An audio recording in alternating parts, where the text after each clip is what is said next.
Hello dear student, welcome back to our YouTube channel The Best Learning Hub. Students, in the previous video we have studied that how to combine two or more simple sentences into one complex sentences by using noun class. In this video we are going to study that how to combine two or more simple sentences into one complex sentence by using adjective class. देखिए students, इस video में हम लोग देखेंगे कि दो या दो से अधिक जो हमारे पास सिंपल सेंटेंस रहेंगे उसे हम किस प्रकार से एक कॉम्प्लेक्स सेंटेंस में परिवर्तित कर सकते हैं एडजेक्टिव क्लॉज की सहायता से। देखिए, एडजेक्टिव क्लॉज का प्रयोग हम कब करेंगे? एडजेक्टिव क्लॉज का प्रयोग हम तभी करेंगे जब हम देखेंगे कि ये जो हमारे पास दिए गए सेंटेंस होंगे, यदि पहले सेंटेंस के नाउन या प्रोनाउन की बात किसी दूसरे सेंटेंस में की जाती है तो वहाँ पे हम एडजेक्टिव क्लॉज का प्रयोग करेंगे। क्या कहें हम? किसी एक भी सेंटेंस में आई हुई नाउन या प्रोनाउन की बात यदि दूसरे सेंटेंस में की जाती है तो वहाँ पे हम क्या करेंगे? एडजेक्टिव क्लॉज का प्रयोग करेंगे। देखिए, जो एडजेक्टिव क्लॉज होता है, एडजेक्टिव क्लॉज में जो एडजेक्टिव क्लॉज हमारा होता है वो जो शुरू होता है वह या तो रिलेटिव प्रोनाउन से शुरू होता है या तो रिलेटिव एडवर्ब से शुरू होता है। किससे शुरू होता है? रिलेटिव प्रोनाउन से शुरू होता है या तो रिलेटिव एडवर्ब से शुरू होता है। रिलेटिव प्रोनाउन कौन कौन से हैं? जैसे है हमारे पास who, whom, which, whose, that, ये क्या है? हमारे रिलेटिव प्रोनाउंस हैं। और रिलेटिव एडवर्ब क्या है? जैसे हाउ, व्हेन, वेयर, वाई, ये है हमारे रिलेटिव एडवर्ब। हम क्या कह, देखिए, जो हमारे एडजेक्टिव क्लॉज होंगे उनकी जो शुरुआत होगी वो चाहे रिलेटिव प्रोनाउन से होगी या तो रिलेटिव एडवर्ब से होगी।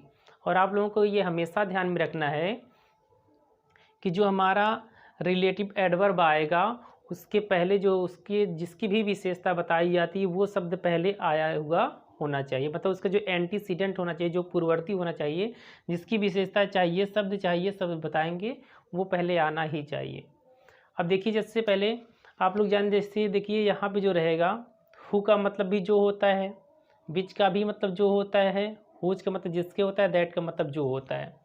कहने का मतलब ये है, अगर हमारे पास कोई सजीव व्यक्ति की बात होगी उसकी विशेषता बताई जाएगी जो के लिए हम हु का प्रयोग करेंगे। अगर निर्जीव रहेगा तो उसके लिए हम क्या करेंगे? विच का प्रयोग करेंगे। और दैट का प्रयोग हम दोनों के लिए कर सकते हैं, सजीव और निर्जीव दोनों के लिए कर सकते हैं, जहाँ पे जो का अर्थ निकलेगा। हुम मतलब होता है जिसको और हुज मतलब होता है जिसके। यहाँ देखिए, हाउ मीन्स कैसे, लेकिन यहाँ पे जैसे है, वेन मीन्स होता है जब, वेयर मीन्स जहाँ पे, वाई मीन्स होता है क्यों। मतलब ये रीजन दिखाएगा, लेकिन जकारवाचक में, ककारवाचक में नहीं। देखिए यहाँ पे जैसे एग्जाम्पल आएगा, अभी आपको क्लियर हो जाएगा। पहला एग्जाम्पल चलिए हम लोग देखते हैं। जैसे हमारे पास सेंटेंस देगा, कह रहा है कि आई सा ए डॉग, आई सा ए डॉग, मैंने एक कुत्ते को देखा। The dog was lying on the road. अब यहाँ पे देखिए, कह रहा कि आई सा ए डॉग, मैंने एक कुत्ते को देखा। The dog was lying on the road, वह जो कुत्ता था वाज लाइंग पड़ा हुआ था, ऑन द रोड सड़क पे। अब यहाँ पे देखिए हम क्या कहें, एक सेंटेंस में जिस किसी नाउन या प्रोनाउन की बात होगी और उसकी यदि बात किसी दूसरे सेंटेंस में होगी तब जाके हम लोग क्या करते हैं? एडजेक्टिव क्लॉज का प्रयोग करते हैं। आई सा ए डॉग, मैंने एक कुत्ते को देखा। The dog was lying on the road, ये इसी कुत्ते की देखिए बात हो रही है, मतलब ये दोनों में संबंध है। अगर इसे हम हिंदी में एक बार जोड़ेंगे, आई सा ए डॉग, मैंने एक कुत्ते को देखा जो पड़ा हुआ था ऑन द रोड, सड़क पे। ये हमारा जो कुत्ता है क्या है? सजीव है, तो हम क्या लगा देंगे? हु लगा देंगे, कंजक्शन। अगर इसे हम कंबाइन कर देते हैं, ये हो जाएगा आई सा ए डॉग, मैंने एक कुत्ते को देखा। यहाँ हो जाएगा who was lying on the road. ठीक, मैंने कुत्ते को देखा जो सड़क पे पड़ा हुआ था। अब देखिए हम कहें कि चाहे हमारा रिलेटिव प्रोनाउन आएगा चाहे रिलेटिव एडवर्ब आएगा, ये हमेशा इस अपने एंटीसीडेंट के बाद ही आएगा। मतलब इसका जो पूर्ववर्ती शब्द है जिसकी विशेषता बताएगी, जहाँ तक हम लोग पूरा संभावित प्रयास करेंगे कि ये जिसकी भी विशेषता बताएगा वो शब्द इसके पहले आना चाहिए। दूसरा एग्जाम्पल देखते हैं। दूसरा है, कह रहा है कि आई बॉट ए कैमरा, मैंने एक कैमरा खरीदा। दूसरा सेंटेंस क्या कह रहा है? कह रहा है कि the camera was very cheap. देखिए कह रहा है कि आई बॉट ए कैमरा, मैंने एक कैमरा खरीदा।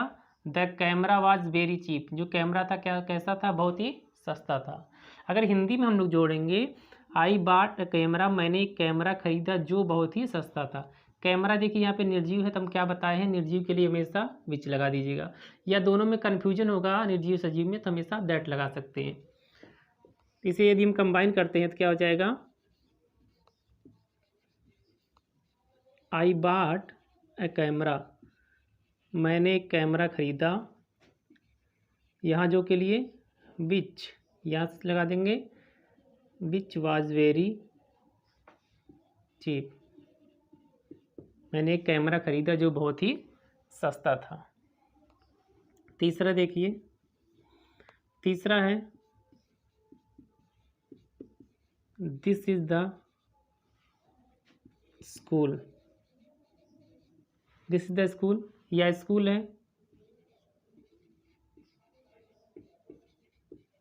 I was taught here in my childhood। क्या कह रहा है कि दिस इज़ द स्कूल, यह स्कूल है, और आई वाज taught here, मुझे यहाँ पढ़ाया गया था, इन माई चाइल्डहुड, मेरे बचपन में। अब यहाँ देखिए स्थान बता रहा है, ये ध्यान में रखिएगा।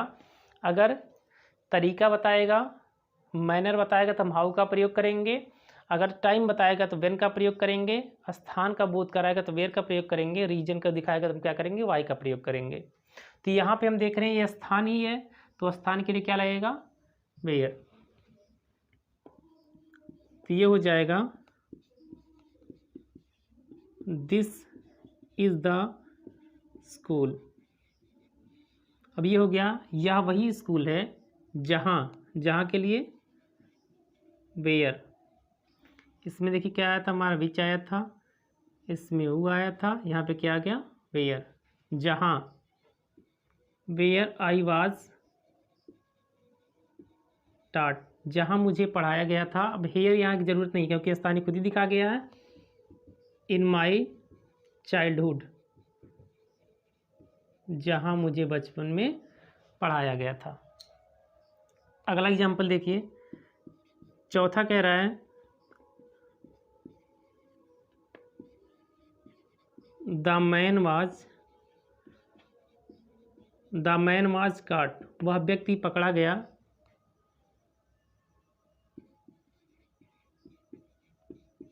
He stole my watch. अब यहाँ देखिए, द मैन वाज काट, वह व्यक्ति पकड़ा गया। ही स्टोल माई वॉच, उसने मेरी घड़ी को चुराया था। मतलब वह व्यक्ति जिसने मेरी घड़ी को चुराया था वह पकड़ा गया। देखिए, द मैन, वह व्यक्ति जिसने मेरी घड़ी को चुराया, हु स्टोल माई वॉच, जिसने मेरी घड़ी को चुराया। उसके बाद पकड़ा गया क्या हो जाएगा, वाज काट। इसमें हम क्या लगाए हैं, वो लगा दिए जो के लिए। एक एग्जाम्पल और हम देख लेते हैं। अगला कह रहा कि the boy was weeping for some reason. देखिए, द बॉय वाज वीपिंग, जो लड़का रो रहा था, फॉर सम रीजन, किसी कारण से। यहाँ है no one knew the reason, कोई भी कारण को नहीं जानता था। लड़का रो रहा था किसी कारण से, no one knew the reason. अब यहाँ देखिए रीजन की बात आ गई, तो रीजन के लिए हम क्या लगाएंगे, वाई। इसका हो जाएगा कोई नहीं जानता कि, मतलब कोई वह रीजन नहीं जानता क्यों वहाँ रो रहा था, तो ये हो जाएगा no one knew the reason. No one कोई नहीं, न्यू मीन्स जानता था, द रीजन कोई भी यह कारण नहीं जानता था, वाई कौन रो रहा था, the boy, why the boy was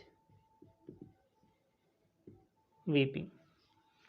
ठीक है, इसी प्रकार के देखिए जो हमारे पास सेंटेंस आएंगे, कहीं पे हमको हु लगाना होगा, कहीं पे हुम लगाना होगा, कहीं पे विच लगाना होगा, कहीं पे हुज, कहीं पे दैट, और कहीं पे हाउ, व्हेन, वेयर, वाई, इन सब का ही प्रयोग करना होगा। तो आई होप देखिए हमने यहाँ पे केवल केवल कितना एग्जाम्पल लिया, केवल 5 एग्जाम्पल लिया है, फिर भी आई होप कि आप लोगों को पूरी तरह से समझ में आ गया होगा। ठीक है, तो thanks for watching my video, love you, bye bye, take care.